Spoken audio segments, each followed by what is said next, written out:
makikita nyo, nandito tayo sa may Sambales, dito sa may tinitira namin, sa may Gasera. So ito yung bahay na staycation namin mga par. Napakaganda at napakalaki kasi may second floor siya. So nandito tayo sa second floor. So, makikita nyo ang kalat. Ang kalat dito mga par. So yan si Nuki. Nandito tayo sa itaas sa second floor. Papakita ko lang sa inyo kung ano yung tsura dito mga par. Ayan. So ang kalat kasi galing kami ng dagat. Kakabalik lang namin. Yung gamit ko, yung drone, yung 360, saka yung isa pang GoPro. Pababa tayo, titignan natin yung baba. Baba tayo ngayon mga par. So, ganda ng mga stop toys dito.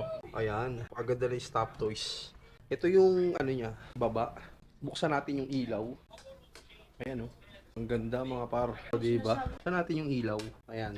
So, ayun si Clarky, si Nuki, si Paolo. Siyempre, batang yagit. Busy pa, dumidede pa mga par. So, ito yung ano niya, baba.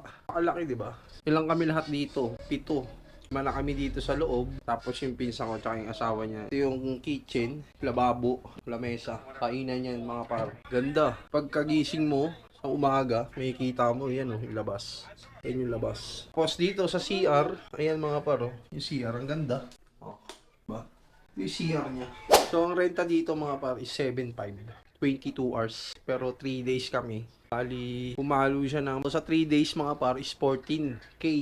Kasama yung breakfast and dinner. Pakita ko sa inyo yung labas.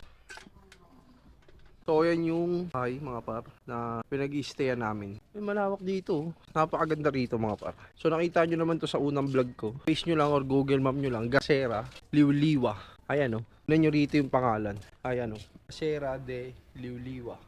Napakamura, napakaganda. Sulit na sulit para sa pamilya. Try nyo dito mga par. Sobrang ganda talaga.